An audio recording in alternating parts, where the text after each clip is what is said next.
نحمدہ ونصلی علی رسولہ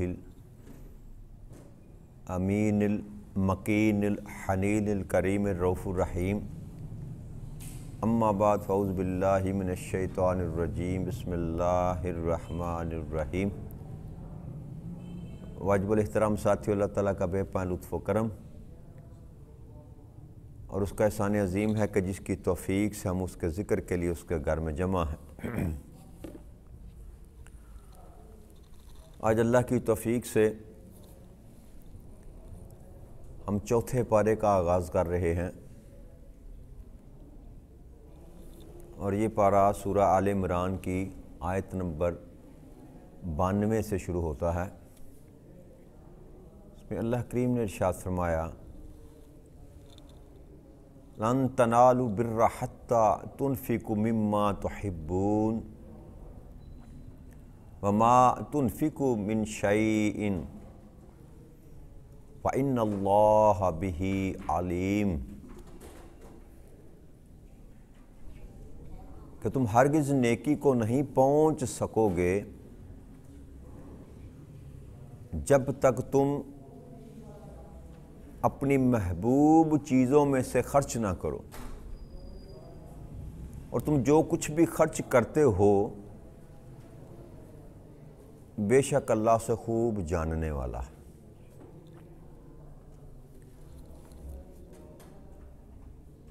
اس آیت کریمہ سے رب کریم نے وہ یہود و نصارہ کا وہ جو بیانیہ تھا یا ان کا جو وتیرہ تھا کہ محض شرعی معاملات کو، فقہی معاملات کو ہی وہ دین سمجھ بیٹھے،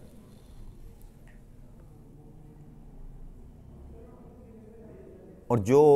اس دور میں ظاہری شرع کا پابند ہوتا اسی کو سمجھتے کہ یہ اللہ کا محبوب ہے، یہ اللہ کے زیادہ قریب ہے۔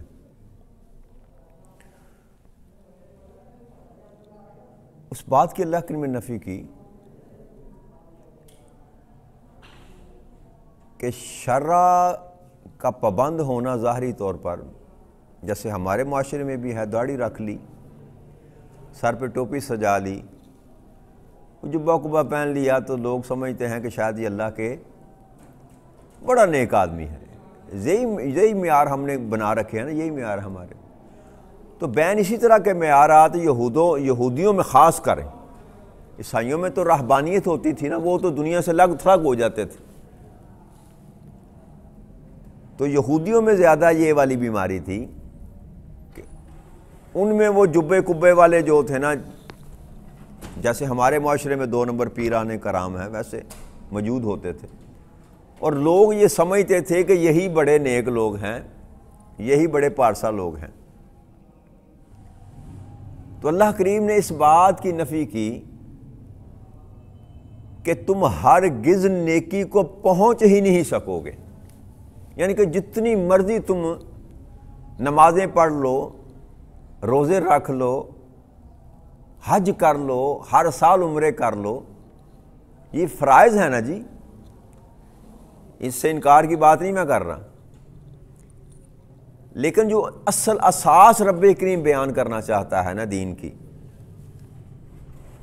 وہ یہ ہے کہ تم کبھی بھی نیکی کو پا ہی نہیں سکتے،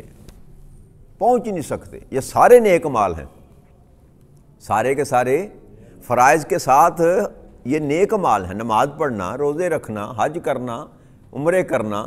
یہ سارے کے سارے نیک مال ہیں، عبادات کرنی، وظائف کرنے۔ تو اللہ نے فرمایا کہ اس وقت تک تم اس نیکی کو نہیں پہنچ سکتے، کب تک؟ جب تک وہ نہ میرے راستے میں قربان کرو جس سے تمہیں محبت ہے، جس سے تمہیں محبت ہے، کہ انسان جس سے پیار کرتا ہے اگر اللہ سے بڑھ کر اس کو اہمیت دے گا تو وہی بت ہے، وہی وہ جو لا الہ کا اللہ نے درس دیا کہ میرے سوا کوئی عبادت کے، اور اس کا یہ بھی اگر مفہوم کر لیا جائے کہ میرے سوا کوئی چاہے جانے کے بھی لائق، یہ ساری چاہتیں جو اللہ کریم نے انسان کے سینے میں لگا رکھی ہیں، بنا رکھی ہیں، چھپا رکھی ہیں، یہ ساری چاہتوں کے بعد رب کریم یہ فرما رہا ہے کہ ہاں اگر تم نیکوکار بننا چاہتے ہو یا یہ چاہتے ہو کہ تم نیکی کو پالو، تو جتنی بھی محبتیں تم پر حلال کی گئی ہیں جب تک ان کو میرے راستے میں قربان کرنے کے لیے تیار نہ ہو جاؤ تم نیکی کو پا نہیں سکتے۔ کہ بندہ نمازی بھی ہو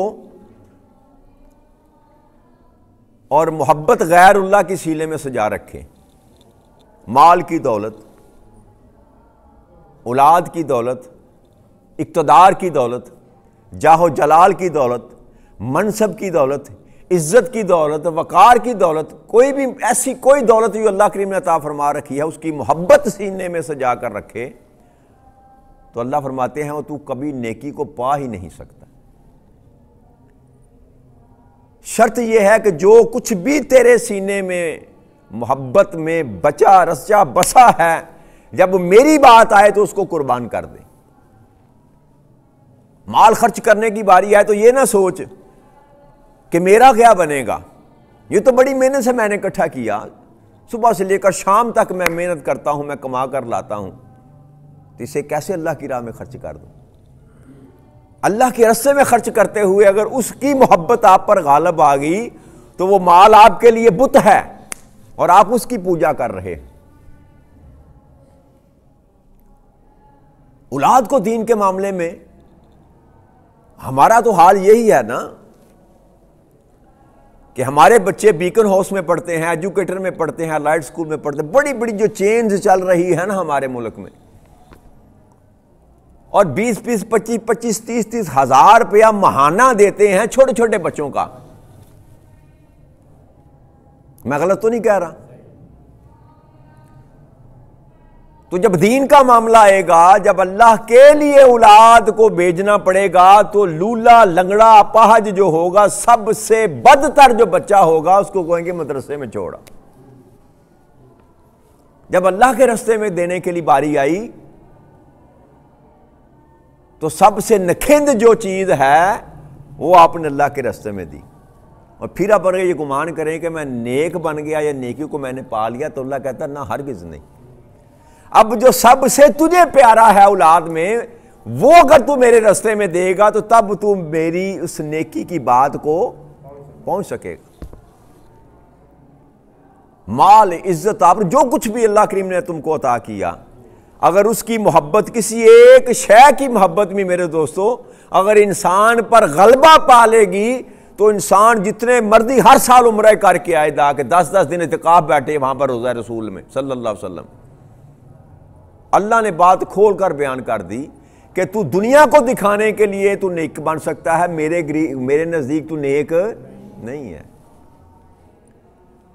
بس 10 دن تو لگا کر آ گیا، باقی 355 دن تو لوگوں کے ساتھ ویسے ہی ظلم کرتا ہے، زیادتیاں کرتا ہے۔ مال کی محبت ہے نا، یہ ساری مال کی محبت ہے جو ہم سارا سال کرتے ہیں، مال کی محبت میں کرتے ہیں نا، کساد بازاری مال کی محبت میں کرتے ہیں، گراں فروشی مال کی محبت میں کرتے ہیں، ذخیرہ دوسی مال کی محبت میں کرتے ہیں۔ تو یہ ساری محبت مال کی ہے جس کی وجہ سے سارے معاملات کرتے ہیں۔ اور عمرہ بھی کوئی جیسے ہی رمضان آئے گا جناب ٹکٹیں کرواتے ہیں اور عمرے کے لیے چلے جاتے ہیں۔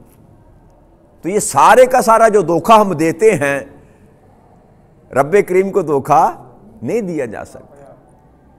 بھائی دنیا تو کہہ دے گی حاجی صاحب اسلیمی صاحب ہر رمضان یار ادھر جا کے گزارتے ہیں، 10 دن جو ہیں وہاں اعتکاف بیٹھتے ہیں آقا کریم صلی اللہ علیہ وسلم کی بارگاہ اقدس میں، یہاں تک تو معاملہ ٹھیک ہو گیا۔ لیکن اللہ جو ہے اس سے کوئی بات مخفی نہیں رکھی جا سکتی۔ اب فیصلہ تو رب کریم نے کرنا ہے کہ میں نیک ہوں کہ نہیں ہوں۔ دنیا کی نیکی اپنی جگہ، لوگ کہتے پھریں بہت نیک ہے، لیکن جب رب کریم کی بارگاہ میں جب پیش کیا جائے گا مجھ کو، میرا نامہ مال کھولا جائے گا تو سارے کے سارے میرے عمرے حج ہر چیز وہاں پر صاف کر دی جائے گی۔ میں نے حدیث مبارک آپ کے سامنے پیش کی تھی نا کہ عالم دین کو پیش کیا جائے گا تو اس سے وہ کہے گا مولا میں نے تیرے دین کے لیے بڑا کام کیا، تو اللہ کہے گا نہیں، تو نے میرے دین کے لیے کام نہیں کیا، تو نے اس لیے کام کیا کہ لوگ تجھے کہیں کہ بڑا عالم دین ہے، تو تجھے تیرا حصہ دنیا میں مل گیا، اب میرے پاس تیرے لیے کچھ نہیں ہے۔ یہی حال شہید کا کیا جائے گا جو اس لیے مارا گیا کہ لوگ کہیں بڑا جری تھا، بڑا بہادر تھا، بڑا لڑا یار۔ تو ہم دنیا میں جو کرتے ہیں وہ اپنے نام کے لیے، اپنے وقار کے لیے، اپنی عزت کے لیے، اپنے جاہ و جلال کے لیے، منصب پیچھے بے شک اس کے سارے یہی معاملات کار فرما ہوتے ہیں، ظاہری ٹائٹل ہم نے لگا رکھا ہوتا ہے، کیا؟ کرم کے بادل، جی کرم کے معذرت کے ساتھ کرم کے بادل، اور نیچے عاشقان رسول کی ایک لمبی لسٹ لگی ہوتی ہے، الحاج فلاں الحاج فلاں، ساری رات محفل نعت ہوتی۔ بہت اچھا کام ہے، انتہائی خوبصورت کام ہے، آقا کریم صلی اللہ علیہ وسلم کی حمد و ثنا کائنات میں سب سے اچھا کام ہے۔ کتنے غریبوں کا بھلا ہوا، کتنی بیواؤں کی جو گھر کا راشن چلا اس سے۔ میں یہ نہیں کہہ رہا کہ محفل نعت نہیں کرانی چاہیے، غلط رنگ نہ دیجیے گا میری گفتگو، میں سمجھانا یہ چاہتا ہوں کہ یہ جو لوگ اپنے نام کی خاطر جو خرچ کرتے ہیں ان کو اللہ پیغام دے رہا ہے کہ تو جس مقصد کے لیے خرچ کرے گا تجھے وہ مل جائے گا، لیکن تو میری نظروں میں نیک نہیں ہو سکتا۔ دنیا کی نظر میں ہے، ٹائٹل لگائے ہوئے ہیں، اور دنیا نیک کہتی بھی ہے، کیونکہ دنیا کو جو نظر آئے گا، مجھے تو جو نظر آئے گا میں وہی کہوں گا نا، لیکن وہ ذات جو اوپر ہے آسمانوں پر وہ کہتی ہے جو تیرے دل کے اندر ہے میں وہ دیکھتا ہوں، تیرے سینے کے اندر جو چھپی ہوئی بات ہے میں اس کو دیکھتا ہوں۔ اب میں اگر 2 لاکھ روپیہ محفل نعت پر لگا رہا ہوں، میں نے پرچی کارڈ کٹوائی ہے 2 لاکھ کی، تو میرا مقصد کیا اللہ کو راضی کرنا تھا؟ نہ، جو آئے تھے میرے پاس چندہ لینے کے لیے ان کو راضی کرنا تھا، یا دنیا کو دکھانا تھا کہ سلیمی صاحب نے 2 لاکھ روپیہ دیا محفل نعت کے لیے، اور اشتہار میں بڑا نام لکھا گیا میرا، تو میرا معاملہ تو یہی صاف ہو گیا۔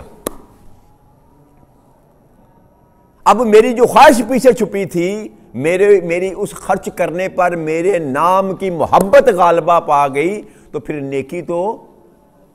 نہ گنی گئی۔ تو اللہ یہ بات سمجھانا چاہتا ہے، جو اپنی محبوب چیزیں ہیں جب تک ان کو خرچ نہ کرو گے میرے رستے میں میرے نام پر، اس وقت تک تم کبھی نیکی کو پا نہیں سکو گے۔ حضرت انس بن مالک رضی اللہ تعالیٰ فرماتے ہیں کہ ابو طلحہ انصاری رضی اللہ تعالیٰ عنہ مدینے کے امیر ترین لوگوں میں ان کا شمار ہوتا تھا، امیر ترین لوگوں میں، بہت زیادہ مالدار تھے، اور ان کے کنویں تھے، ایک کنواں تھا ان کا برحا، اور وہ مسجد نبوی کے بالکل تقریباً قریب سامنے تھا، نزدیک تھا۔ آقا کریم صلی اللہ علیہ وسلم جب بھی نکلتے آتے جاتے ہوئے اس کنویں کا پانی پیتے، بڑا عمدہ پانی تھا۔ تو آج کا دور تو نہ تھا نا، واٹر سپلائی لگی ہوئی ہے، ٹونٹیاں لگی ہوئی ہیں، پانی جہاں سے چائے پی لیں، وہاں کنویں کھدوائے جاتے تھے، اور میٹھے پانی کا کنواں ایسے ہی تھا جیسے بہت بڑی نعمت ہوتی۔ تو لوگوں نے یہ کاروبار بھی بنا رکھا تھا کہ کنویں کھدواتے تھے اور پانی بیچتے تھے، پانی جیسے آج کل منرل واٹر بکتا ہے نا، یا پلانٹ لگے ہوئے ہیں، لوگ بھر کر بھی بیچتے ہیں 30 روپے کی 40 روپے کی بوتل، تو وہاں بھی پانی وافر نہ تھا، میٹھا پانی بکتا تھا۔ تو آپ کو وہ بہت پسند تھا، وہ کنواں، وہ پانی کا ذخیرہ آپ کو بہت پسند تھا۔ تو جب یہ آیت کریمہ آقا کریم صلی اللہ علیہ وسلم نے ارشاد فرمایا نا لن تنالوا البر حتی تنفقوا مما تحبون، تو جب حضرت ابو طلحہ انصاری رضی اللہ تعالیٰ نے یہ آیت کریمہ سنی تو فوراً آقا کریم صلی اللہ علیہ وسلم کی بارگاہ اقدس میں حاضر ہوئے، کہنے لگے یا رسول اللہ صلی اللہ علیہ وسلم، اللہ تعالیٰ نے اپنی کتاب میں یہ ارشاد فرمایا ہے کہ تم ہرگز نیکی کو نہ پا سکو گے جب تک تم اپنی محبوب چیزوں میں سے خرچ نہ کرو، تو اللہ کے نبی صلی اللہ علیہ وسلم مجھے یہ کنواں بڑا پسند ہے، مجھے اس سے بڑی محبت ہے، تو میں اسے اب اللہ کی راہ میں خرچ کرنا چاہتا ہوں، اللہ کی راہ میں خرچ کرنا چاہتا ہوں۔ تو آپ نے فرمایا، اور پھر یہ فرمایا کہ اس کی نیکی اور اس کے ثواب کا اللہ کے پاس امیدوار ہوں، یہ اللہ کے نام پر میں دینا چاہتا ہوں، اور اس کی نیکی یا اس کا بدلہ جو ہے میں اس سے اللہ کا امیدوار، اللہ سے امیدوار ہوں۔ تو آقا کریم صلی اللہ علیہ وسلم نے فرمایا آپ اسے جہاں چاہیں خرچ کریں، آپ اسے جہاں چاہیں خرچ کریں، اور پھر یہ فرمایا یہ مال تو چلا جانے والا ہے، یہ مال تو 2 دفعہ آپ نے فرمایا یہ مال تو چلا جانے والا ہے، یہ مال تو چلا جانے والا ہے، جو تم نے کہا وہ میں نے سن لیا اور میں مناسب سمجھتا ہوں کہ تو اس کو رشتہ داروں میں تقسیم کر دے، رشتہ داروں میں۔ یہ صحیح بخاری کی جلد نمبر اول حدیث نمبر 2185 2185 آقا نے فرمایا کہ تو بہتر یہ ہے کہ اس کو اپنے رشتہ داروں پہ خرچ کر دے، تقسیم کر دے۔ تو حضرت ابو طلحہ نے ایسا ہی کیا، اس بر کو اپنے رشتہ داروں کے درمیان، رشتہ دار چچا زاد بھائیوں کے درمیان تقسیم کر دی۔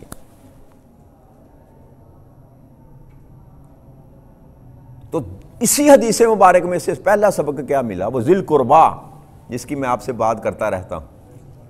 خرچ کرنا ہے اللہ اور اللہ کے رسول کے بعد سب سے زیادہ جو حقدار ہے وہ تیرا خونی رشتہ دار ہے۔ کتنے لوگ ایسے ہیں جن کے رشتہ دار غریب ہیں، مسکین ہیں، بے یار و مددگار ہیں، اور وہ صاحب مال ہیں، اگر اللہ کے حکم پر وہ کام کریں، اللہ کے حکم کے مطابق چلیں، اللہ کی نظر میں نیک بننا چاہیں، تو سب سے پہلے مال اپنا ان پر خرچ کریں۔ تو معیار 2 ہی ہیں میرے بھائیوں، یا تو بندہ دنیا کو کامیاب کر لے یا آخرت کے لیے کامیابی کما لے۔ ہم جب پڑھتے ہیں ربنا آتنا فی الدنیا حسنۃ وفی الآخرۃ حسنۃ وقنا عذاب النار، اے رب کریم ہماری دنیا بھی بہتر کر دے اور آخرت بھی بہتر کر دے۔ اور دنیا اور آخرت بہتر کرنے کا طریقہ ایک ہی ہے کہ اپنی زندگی کو اس ڈنگ میں گزاریں جس ڈنگ میں اللہ اور اللہ کا رسول چاہتا۔ کمانا کیسے ہے؟ جیسے اللہ کے رسول نے کہا۔ خرچ کیسے کرنا ہے؟ جیسے اللہ کے رسول نے کہا۔ اپنی زندگی کا معیار یہ جس کو اللہ پسند کرتا ہے، انسان کی پسند وہی ہو، جس کو اللہ ناپسند کرے انسان کی ناپسند بھی وہی ہو،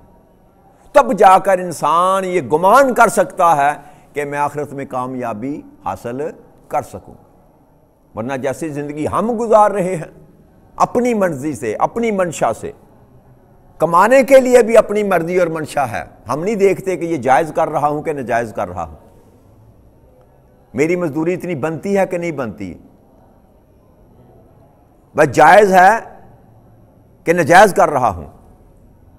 میں نے ٹھیک کمایا کہ غلط کمایا، کون لحاظ کرتا ہے؟ بہت کم لوگ ہیں ایسے جو غور کرتے ہیں اس بات کر کے یار واقعی میرا اتنا بنتا تھا، میں نے زیادہ تو نہیں لے لیا، میں نے اس کے ساتھ زیادتی تو نہیں کر دی۔ اور خرچ کرتے ہوئے بھی کیا جو میں خرچ کر رہا ہوں واقعی یہ ٹھیک جگہ پر خرچ کر رہا ہوں، اللہ کے حکم کے مطابق خرچ کر رہا ہوں، یا اپنی ذات کو نمایاں کرنے کے لیے خرچ کر رہا ہوں؟ تو جب تک یہ ساری بیماریاں میرے بھائی جب تک میرے وجود کے ساتھ جو لگی ہوئی ہیں، ان کا علاج کرنے کا ایک ہی طریقہ ہے کہ اپنی چاہت کو اللہ کی چاہت پر قربان کر، اس کے بعد تیرا معاملہ سیدھا ہوگا، ورنہ تو ہمیشہ ٹھوکریں ہی کھاتا رہے گا، دنیا میں بھی ٹھوکریں کھائے گا اور آخرت میں بھی ٹھوکریں گا۔ پھر اللہ فرماتے ہیں جو کچھ بھی خرچ کرتا ہے نا، اللہ اسے خوب جاننے والا ہے، کہ جو بات میں آپ سے کر رہا ہوں کہ انسان کو تو دھوکہ دیا جا سکتا ہے کہ میں کہاں خرچ کر رہا ہوں اور میرا خرچ کرنے کا مقصد کیا ہے، لیکن رب کریم کو دھوکہ اللہ کہتا ہے میں خوب اچھی طرح جانتا ہوں، بے شک میں اچھی طرح جانتا ہوں کہ تو کیا خرچ کر رہا ہے، کہاں خرچ کر رہا ہے اور کیوں خرچ کر رہا۔ تو ایک تو کمائی کا ذریعہ ہمیں اپنا درست کرنا چاہیے، یہ بھی عبادت ہے، رزق حلال کمانا عین عبادت جو کہا گیا ہے نا، تو رزق حلال کمانا پہلی پرائرٹی انسان کی ہونی چاہیے کہ میں جو کماؤں وہ بھی حلال طریقے سے کماؤں اور اللہ کی مرضی کے مطابق کماؤں. اور پھر خرچ کرتے ہوئے بھی سب سے زیادہ پرائرٹی یہی ہونی چاہیے کہ مال کو خرچ بھی کروں تو ویسے خرچ کروں جیسے اللہ اور اللہ کا رسول چاہتا. تو اگر ان دونوں معاملات میں ہم مرضی اپنی شامل کریں گے تو رب کا تو کچھ نہیں جائے گا. اللہ کریم کا تو اس نے تو فیصلہ سنا دیا کہ اب تو کبھی نیکی کی گرد کو بھی نہیں پا سکتا جب تک یہ پیرامیٹر تو فکس نہ کر لے اپنی زندگی میں. اپنی تمام محبتوں کو جب تک میرے راستے میں قربان کرنے کے لیے تیار نہ ہو جائے اس وقت تک تو کبھی نیک بن. تو ہمیں کوشش کرنی چاہیے کہ اپنی زندگی میں جتنی بچی ہے اتنا ہی صحیح آج بھی اگر ہم سمجھ جائیں, اپنے آپ کو سمجھا لیں کہ میں نے اپنی زندگی کو ویسے گزارنے کی کوشش کرنی ہے جیسے اللہ اور اللہ کا رسول چاہتا ہے, تو پنجابی چاہتے ہیں ڈلیاں بیراں دا ابلے بھی کچھ بگڑیا وہ بڑا غفور الرحیم, وہ معاف کرنے والا. وہ کہتا ہے تو آج توبہ کر, میں تیرے پچھلے سارے کے سارے معاف کر دوں. تو جو سمجھ گیا وہ بچ گیا, اور جو نہ سمجھی میں زندگی بسر کر گیا وہ دنیا میں چاہے 4 دن زندگی کے اچھے گزار لے, آخرت میں اس کے لیے کبھی بہتر ٹھکانہ میسر نہیں. اللہ کریم آپ کو اور مجھے توفیق عطا فرمائے کہ ہم نبی اکرم صلی اللہ علیہ وسلم کے بتائے ہوئے سنہری جو اصول ہیں زندگی کے ویسے زندگی کو بسر کر سکیں. وما علینا الا البلاغ المبین. والسلام علیکم ورحمۃ اللہ وبرکاتہ.